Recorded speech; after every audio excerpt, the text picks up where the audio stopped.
I used to believe that raising a child meant raising a piece of yourself that would love you back. Maybe that was my first mistake, expecting love to be returned. Just because you gave it freely. My daughter Claire was everything to me once. My reason, my rhythm, my light. When her mother passed, she was just 12. I remember sitting by her bed, promising her I'd never let her feel alone. And for years, I kept that promise. I worked 2 jobs, sold the house her mother loved, and moved us into a smaller one so she could keep her school, her friends, her future intact. I thought sacrifice was the same as love. But time changes people. And pain has a way of twisting innocence into something sharper. Somewhere between her teenage years and adulthood, I stopped being her hero and became her burden. It didn't happen all at once. It was in the small things, the eye rolls when I asked about her day, the sighs when I forgot something, the silence when I tried to make conversation. I blamed myself. I told myself she was growing. That distance was just a phase. I held on to memories that didn't exist anymore. When she went to college, I was proud. I took on extra shifts to send her money even when I barely had enough for my own meals. I told everyone how smart she was, how kind, how she'd make something of herself. That belief kept me alive through winters that froze my bones and nights that echoed with her absence. But the calls came less. Then they stopped altogether. I'd leave voicemails, little things. Hope you're doing okay. Just checking in. I love you. Nothing back. It's strange how silence can age you faster than time. When she finally called, years later, her voice was polite, distant. She said she wanted to visit. I spent 3 days cleaning the house, fixing her favorite meal, and ronning my one good shirt. I told the neighbors my daughter was coming home. When she arrived, she barely looked around. She smelled a perfume I couldn't afford and wore a suit that probably cost more than my car. She hugged me, but it was the kind of hug people give out of obligation. I told myself it didn't matter. She was here, that was enough. Over dinner, she smiled and asked about my health. The way she said it, soft and deliberate, made something in me tighten. I said I was fine. She pressed, "You're not taking care of yourself, are you?" She said, "You look tired." Her tone wasn't worried. It was an assessment. I laughed it off, said old age just had its way of showing. But her eyes lingered, calculating, not caring. She asked about my insurance, my savings. I remember the way her fork scraped against her plate when I hesitated. That night, after she left, the air in the house felt heavier, like she'd taken something with her. A week later, I got a call from her. She said she'd been talking to someone about helping me with financial planning. I should have seen it then. The way she phrased it, the lightness in her tone, it wasn't help she wanted. It was control. I told her not to worry, that I had things sorted. She went quiet for a long time, then said, "Dad, you should really think about what happens when you're gone."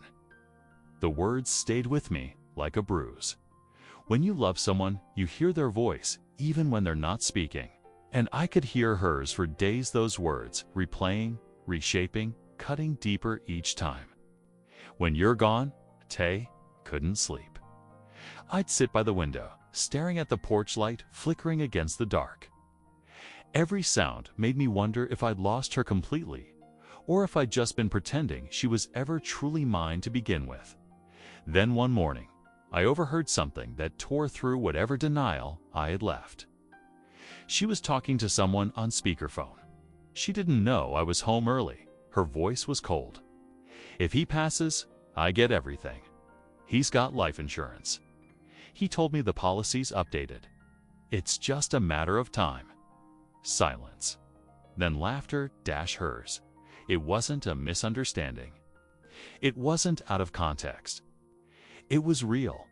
I stood there in the hallway, staring at the peeling paint on the wall, listening to my own child speak about me like I was already gone. That night, I sat in the same chair I'd once rocked her to sleep in and felt something inside me die quietly. It wasn't anger, not even betrayal. It was grief, the kind that doesn't make a sound. I'd lost her long before that call. I just hadn't been brave enough to see it. But as I sat there, a strange calm washed over me, because sometimes the worst pain brings clarity. And I knew what I needed to do, not to hurt her, not to punish her, but to make sure she'd never profit from my love again. For days after that call, I moved through the house like a ghost. Every sound was sharper, every shadow longer. I couldn't eat, couldn't sleep. I kept hearing her voice, cold, detached, saying I was worth more dead than alive. It's strange how quickly words can rot the foundation of a man's peace. I had spent years believing that love could endure anything, that maybe time and distance would heal what grief had taken.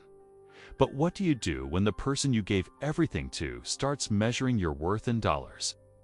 I walked through the house and looked at everything I'd built for her: the framed photos, the childhood drawings I'd kept in a box, the letters from her early years. "I love you, Daddy," written in crooked crayon. I held one of them that night, my hand shaking.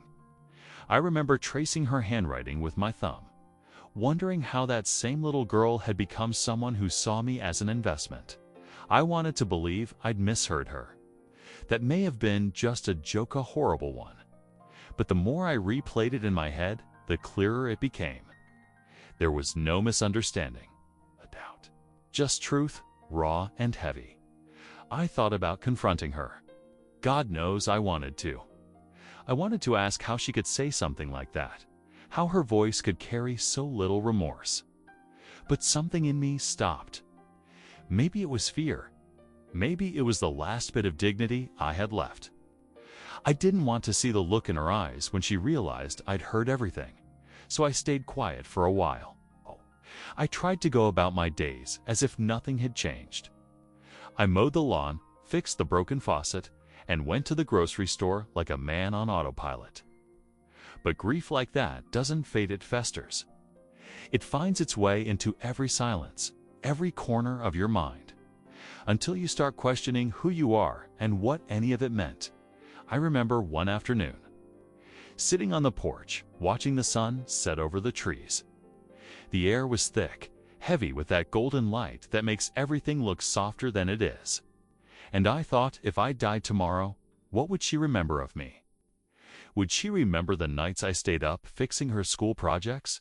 The times I went without so she could have new shoes? Or would she only remember the number written on an insurance document? That's when it hit me. She already made her choice. That night, I pulled out the box where I kept all my important papers. Insurance, bills, bank records, my life in folders. I stared at the policy she'd been talking about. My hands trembled as I flipped through it. Her name, her signature. My trust. I had listed her as my only beneficiary years ago. Back when love was simple and trust was blind. I should have felt angry, but I didn't. What I felt was finality. Like the last page of a book closing. The next morning, I went to see an old friend, Mark, my lawyer. We'd known each other since high school. He was one of the few people who still called to check in. When I told him what I'd heard, his face fell, the lines around his mouth deepening. "You're sure?" he asked. "Yes," I said quietly. "I'm sure." He leaned back, sighed, and said, "Then let's make sure she doesn't get a cent." It wasn't revenge. It was self-preservation. It was dignity. We updated everything. I removed her name from the life insurance, the will, the house every document that tied my name to hers in a way that gave her power. I left everything to charity and a scholarship fund for children who had lost their parents' kids like her once was. When it was done, Mark looked at me with something between pity and respect. "You don't have to tell her," he said. "Let life do that part." I nodded, because that's exactly what I planned to do. Over the next few weeks, she called again. Her tone had changed. Suddenly, she was warm, concerned. "Just checking on you, Dad," she'd say. You know, I've been thinking a lot about spending more time together." Her words used to melt me. Now they just rang hollow. I played along. I didn't let on that I knew. I let her believe I was still the naive old man, grateful for her crumbs of affection. But behind the quiet, I was rebuilding myself slowly, painfully. But with purpose. It's strange how freedom feels after betrayal. There's grief, yes, but there's also clarity. You start seeing things for what they are, not what you wish they'd be. I began spending more time outside gardening, walking through the park, talking to people again. I hadn't realized how small my world had become when it revolved around her. Every decision, every fear, every hope tied to a version of her that no longer existed. One day, found myself at the old community center. They were hosting a volunteer event for local families. I watched the kids run around, laughing, messy, alive. A little boy tripped, and before I could think, I was there helping him up, dusting him off. The way I used to with Claire. He smiled at me. Just a small, unguarded smile. And I felt something I hadn't felt in a long time. Peace. That's when I knew I was going to be okay. I couldn't fix her. Couldn't rewrite what she'd said or make her love me again. But I could choose what came next. I could choose to stop being the man waiting for validation from someone who had already decided my worth. And so I did. I went home that evening, sat in my armchair, and for the first time in years, I didn't feel lonely, just quiet, whole. When Claire called again that night, asking about my plans for the future, I smiled into the phone. "Don't worry," I said. "I've already taken care of everything, Akaya. Because love might be blind, but grief it sees everything." It was almost 2 months after that call when she finally came to visit. The timing, as always, was convenient right before her rent was due. She pulled up in a shiny car I'd never seen before. One that clearly didn't match her modest job title. The kind of car that screamed, "I'm living beyond my means." I watched from the window as she adjusted her sunglasses, glanced at her reflection in the side mirror, and plastered on that polished smile she reserved for social media and manipulation. "Dad," she said as she stepped through the door, her voice honey sweet.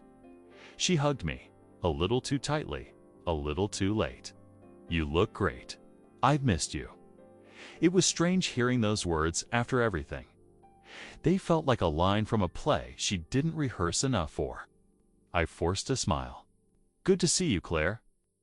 She walked around the living room, scanning everything like an appraiser. "Wow, you've really kept the house in good shape. Still have Mom's piano, huh?" "Some things are worth keeping," I said. She laughed lightly, pretending not to hear the weight in my voice. "Well, you've always been sentimental." We sat at the kitchen table, the same one where she used to do homework, where her mother and I used to drink coffee in quiet mornings. She started asking small questions, testing the ground. About my health, my finances, whether I'd thought about long-term planning.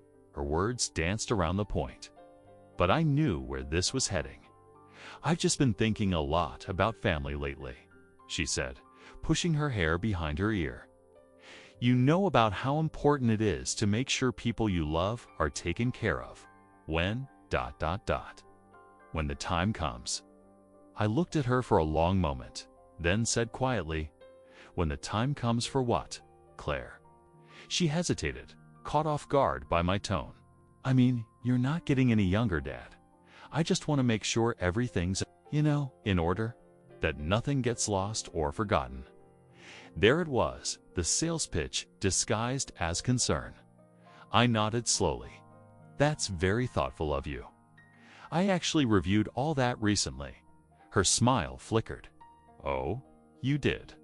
"Yes," I said. "I updated everything. Made sure it's all very clear. No confusion about where things go when I'm gone." She leaned forward, eyes brightening. "That's great, Dad. I was actually thinking, but you don't need to worry about any of that," I interrupted. You won't have to handle a single thing. Silence.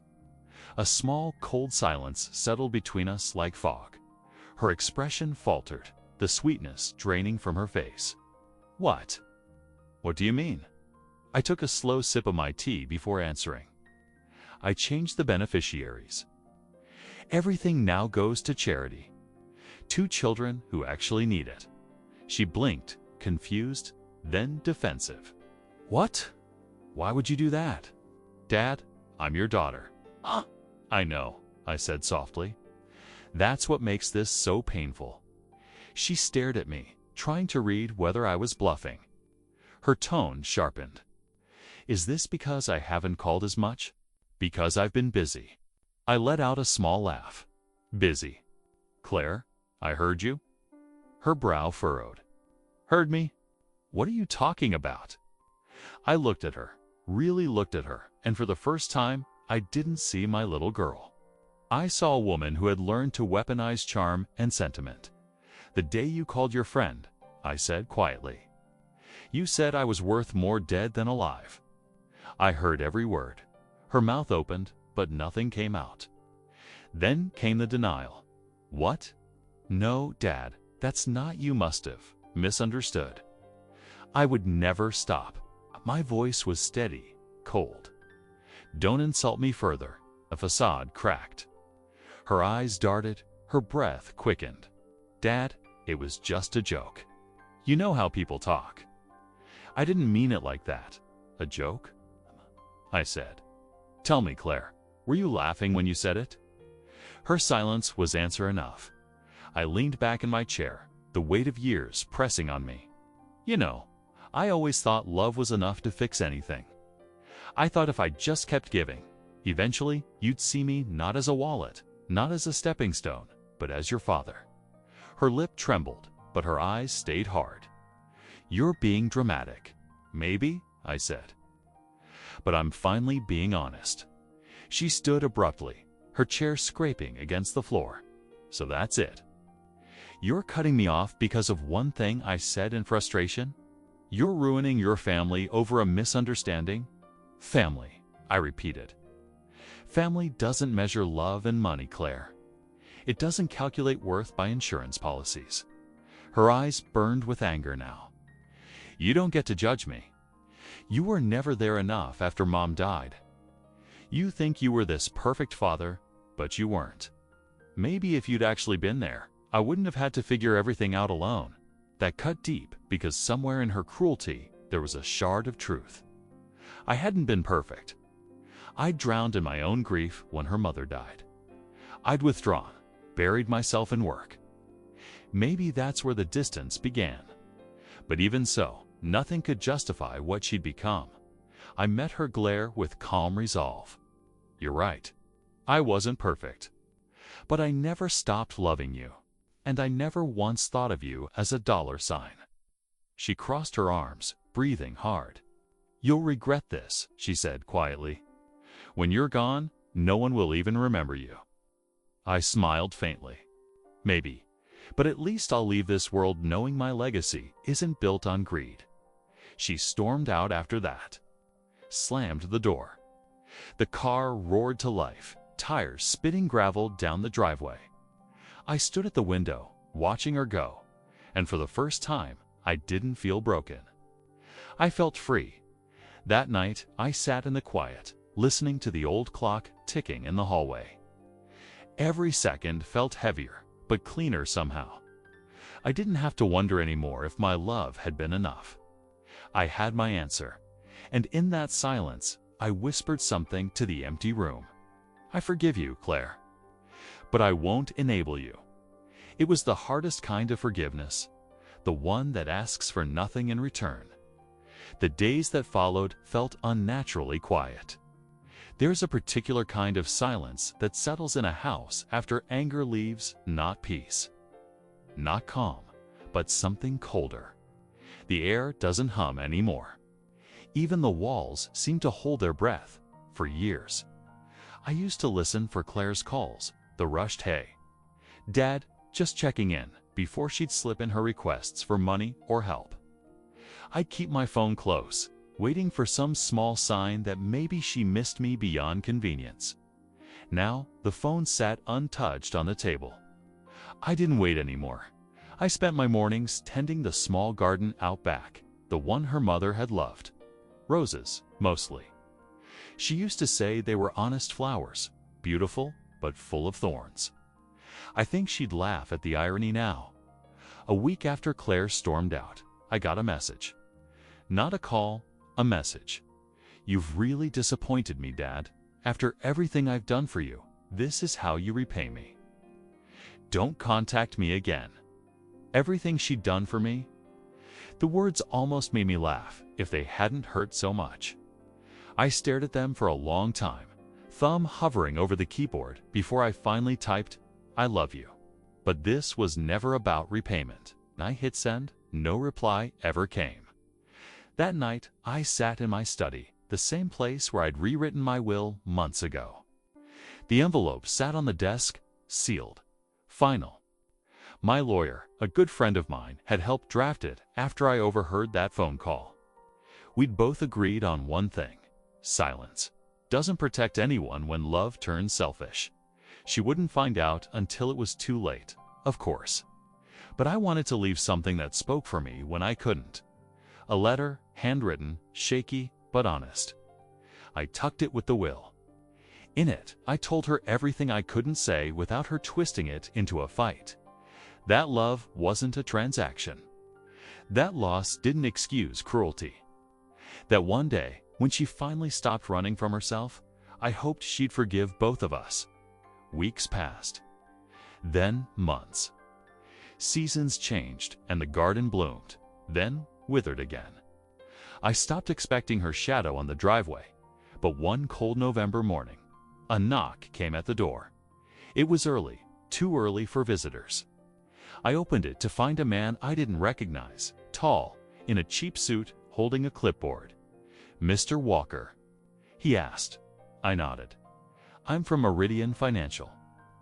Your daughter, Claire Evans, listed you as a reference. She's applying for a loan." My chest tightened, but I kept my voice even. "I see. And what do you need from me?" "Just confirmation of employment and general character," he said. "She mentioned you two were close." The irony stung. "We were," I said quietly. "Once, I didn't give a bad reference. I didn't sabotage her. I simply told the truth that she was ambitious, intelligent, but sometimes struggled with follow-through. That she had potential. If she learned to take responsibility for her own choices." The man thanked me and left. That night, I sat staring at the phone again. I wondered if she knew I'd helped her, even in that small way. But I didn't reach out. Not this time. A month later, I got another call. This one wasn't from her. Mr. Walker. The voice was unfamiliar. "This is Officer Daniels with the city police. Your daughter listed you as next of kin. She's fine, sir. Just ... in a bit of trouble." Trouble. The word hung in the air like smoke. Apparently, she defaulted on a business loan. Something about a failed startup, unpaid investors, and missing funds. I could almost see it. The ambition, the shortcuts, the denial. I went to see her anyway. She was sitting in the holding area, her hair disheveled, her arrogance gone. For the first time in years, she looked small. Human when she saw me. Her expression shifted. Relief, then shame. "Dad," she whispered. I sat across from her. The table between us felt like a canyon. "Why are you here?" She asked quietly. "Because I'm still your father," I said. She looked down at her hands. "I didn't think you'd come." "I almost didn't," I admitted. We sat in silence for a long while. She finally looked up, her eyes glistening. "I messed up. I thought I could handle everything myself. I thought. I don't know. Maybe I thought money would fix everything. It doesn't," I said softly. "I know that now." Her voice cracked. "Dad, when I said what I said that day, I didn't mean it. I was angry. I was scared. I didn't think you'd actually, what? I asked. Cut me out. Walk away. I sighed. I didn't walk away, Claire. I just stopped chasing someone who didn't want to be found. She buried her face in her hands. I'm so sorry. The words I'd waited so long to hear didn't come with relief. They came with exhaustion. Forgiveness is a strange thing.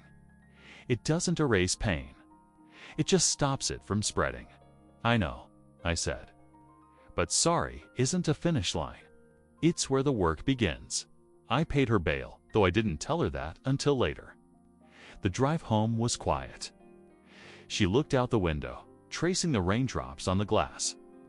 I wondered if she was remembering the same roads we used to take to school when she was small enough to think I could fix anything. When we reached her apartment, she turned to me before getting out. You really changed the will, didn't you? Yes, I said. But that doesn't mean you can't change your life. She nodded slowly, her voice trembling. I'll try. Good, I said. That's all I ever wanted. That night, I didn't feel like a fool for loving her anymore. Love isn't weakness. It's what remains when everything else falls away. Months later, she sent me a card. No fancy message, no apology rehearsed into perfection. Just 6 simple words written in her handwriting. Thank you for not giving up. It wasn't everything. But it was a beginning. Redemption doesn't arrive with music or grand gestures. It creeps in quietly, like sunlight through an old curtain, hesitant. Uncertain, but warm enough to make you notice it. After that day at the station, I didn't hear from Claire for a while. Not a call, not a message. And I didn't push. I'd spent too many years mistaking chasing for loving. This time, I chose patience. Winter passed, and with it came silence again. But this silence was different. It wasn't sharp. It was healing, like the kind that lets your heart finally rest after fighting too long. Then one morning, a letter came. Not an email, not a text, a real letter in her handwriting. I knew it before I even opened it. The way she looped her C, the small tilt of her lines. My hands trembled as I tore it open. Dad, I don't expect forgiveness. I just want you to know that I see things now. I see what I did to you, what I became. You were never weak for loving me. I was weak for thinking love could be used. I'm trying to start over. Not for the money, not for what I lost, but for who I lost. You, if you'll let me, I'd like to come home sometime. Not to live, just to visit. Love, Claire. I read it twice, then again. And something broke loose inside me. Something I hadn't realized I'd been holding all these years. I wrote back. Simple and short. The door is always open. Come home when you're ready. Weeks passed before she did. But when she finally showed up, she didn't arrive in a fancy car or with a new outfit. She came in a cab, holding a small bag and wearing a faded sweater I hadn't seen in years. She stood on the porch, hesitant. Can I come in? You don't have to ask, I said. She smiled faintly, but her eyes carried the weight of all that had been lost. Inside, she glanced around, taking in the pictures on the wall. The chipped mug on the counter. The clock that still ticked a little too loudly. It hasn't changed, she murmured. I guess some things aren't supposed to. I said we sat at the kitchen table, the same one where I'd once signed away. Her inheritance and written that letter I thought she'd never read. The same table where she'd once done homework, laughing with her mother while I cooked. For a while, neither of us spoke. Then she reached across the table and placed her hand over mine. I got a job, she said. Part-time. Nothing big, but it's honest. That's something, I said. Honesty's a good place to start. She laughed softly. I didn't think you'd even open the door. I thought about it, I admitted. But then I remembered love doesn't lock people out forever. It just waits until they knock for the right reasons. Her eyes shimmered, and she nodded. We spent the afternoon talking not about the past, not directly. Just small things. The weather, the garden, the neighbor's dog, which still barked at everything. Every sentence felt like stitching a wound that had been open too long before she left. She walked to the garden and paused by the roses. Mom used to say they were stubborn, she said. She was right, I replied. They die every winter, and every spring they bloom again anyway. She smiled, and for the first time in years, it reached her eyes.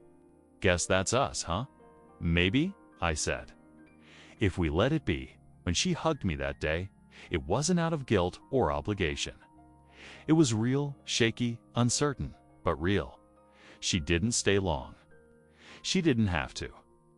The distance between us wasn't measured in miles anymore. It was measured in understanding. And that, finally, was closing. In the weeks after her visit, I noticed changes.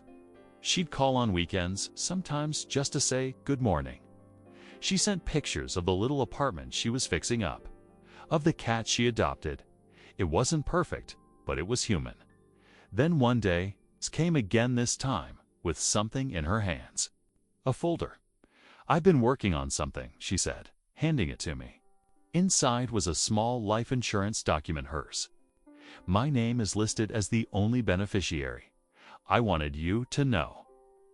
She said quietly that I learned the right way to love someone.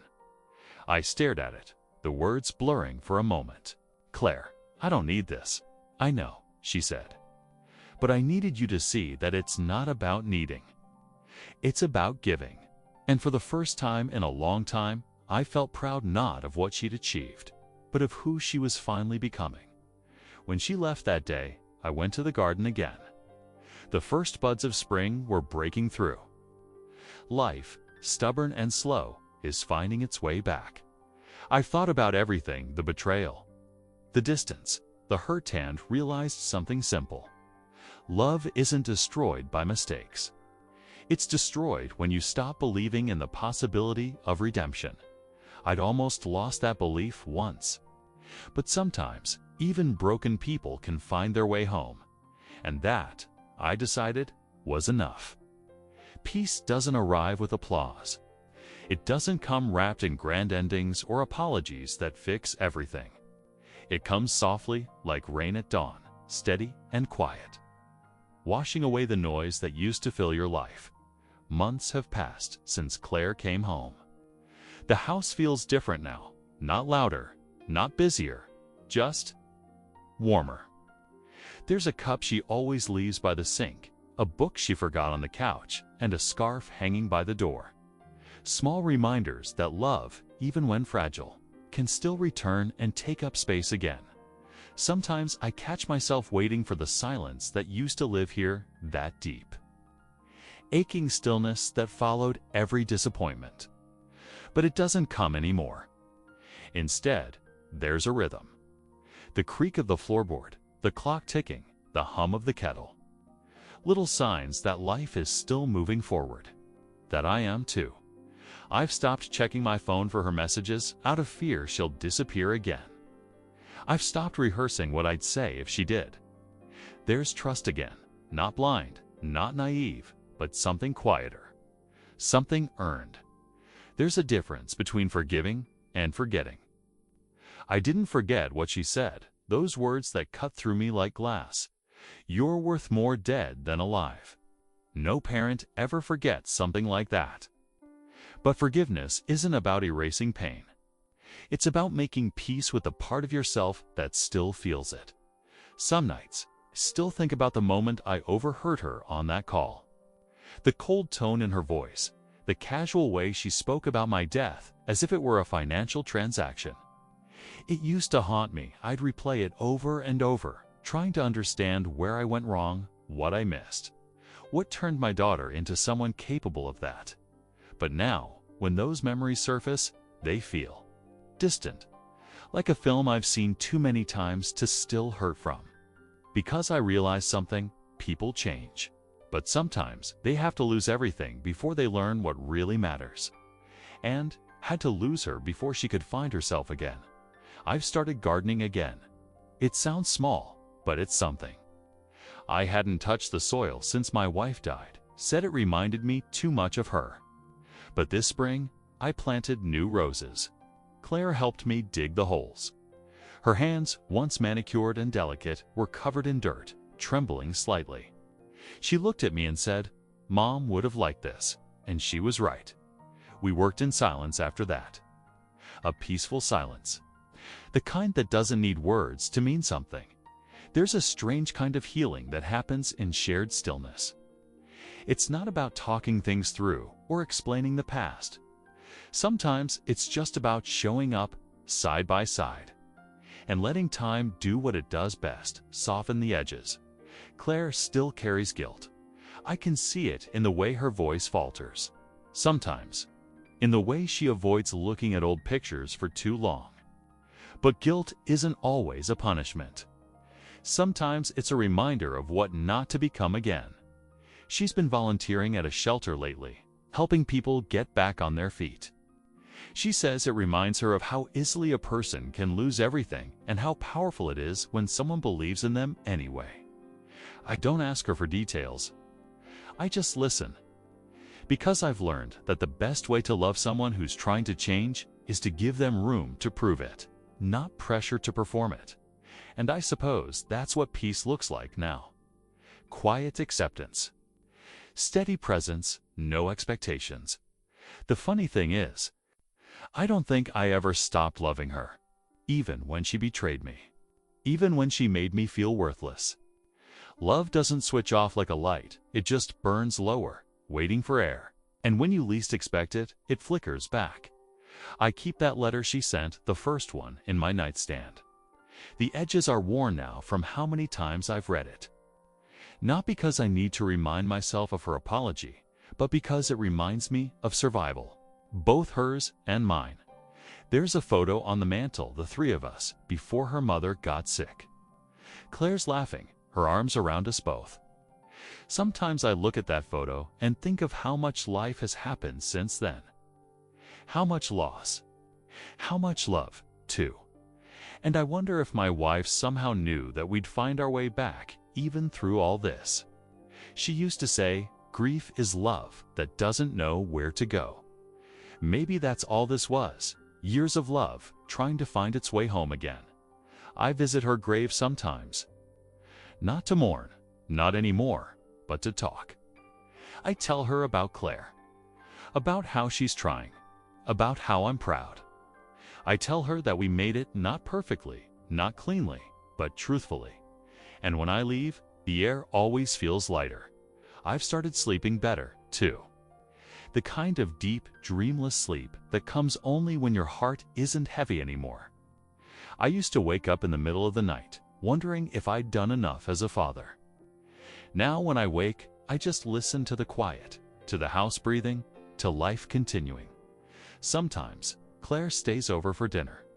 She insists on cooking. The meals aren't always perfect. She burns things, forgets ingredients. But we laugh. That's new. Laughter in this house used to sound foreign. Now it feels like home again. One evening, as she was washing dishes, she turned to me and said, "You know, I used to think you were weak for forgiving people. But now I think it's the only thing that keeps us human." I didn't say anything. I didn't need to. She's learning. And I'm learning too that forgiveness doesn't make you foolish. It makes you free. That night, as I sat on the porch watching the sunset, I realized something simple but profound. Life isn't about getting even. It's about getting peaceful. There's no revenge greater than peace of mind. And when peace finally comes, it doesn't announce itself. It just arrives quietly, like forgiveness. I leaned back, listening to the faint sounds from inside, Claire humming a song her mother used to love. The garden lights flickered on, casting soft glows over the roses we planted. I thought about the years we'd lost and the years we still had left. Sometimes, redemption doesn't mean undoing what's been done. It just means choosing love again, even when it once broke you. And as the sun sank behind the hills, I whispered to the night, maybe to my wife, maybe to myself, I did my best. And for the first time in decades, I truly believed it. There's a strange kind of silence that follows pain, not the kind that demands to be filled, but the kind that lets you breathe again. I used to think strength meant holding grudges, proving people wrong, or never letting them see how deeply they'd hurt you. But strength, I learned, isn't loud. It's patient. It's the ability to look someone in the eye, remember everything they did, and still choose peace over punishment. When my daughter told me I was worth more dead than alive, something inside me cracked. It wasn't just the betrayal, it was the realization that love, no matter how deep, doesn't always protect you from cruelty. I could have let that moment define me. I could have spent the rest of my life resenting her, using bitterness as armor. But I didn't, because bitterness keeps you trapped in the same story. Forgiveness lets you write a new one. I forgave her not because she deserved it, but because I did. I deserved the kind of peace that only comes when you stop replaying the past. I deserved to wake up without hate sitting heavy in my chest. And somewhere along the way, forgiveness stopped being about her and became about me, about the kind of man I wanted to be when the world wasn't fair. We live in a world that celebrates revenge, the big, cinematic kind, where the villain falls and the hero walks away untouched. But real life isn't like that. Real life is messier. People change. Some don't, but peace. Peace only comes when you stop waiting for them to say sorry, the way you wanted to hear it. If there's one thing I tell anyone listening, it's this. Don't let the worst thing someone did to you become the loudest voice in your life. Walk away if you must. Rebuild if you can. But never lose the softness that makes you human. Because if you do, they win, not by breaking you, but by turning you into them. Claire's betrayal nearly destroyed me, but her return reminded me that love, even the broken kind, can still heal if you give it time. We're not the same people we once were, and maybe that's the point. Growth doesn't mean erasing the past. It means choosing who you want to be after it. So if you're carrying something heavy, an apology you'll never get, a betrayal you'll never understand, let it rest. Not for them, for you, because one day you'll look back and realize the peace you found wasn't from winning the fight. It was from walking away without needing to. And that is the quiet kind of victory no one can ever take from you.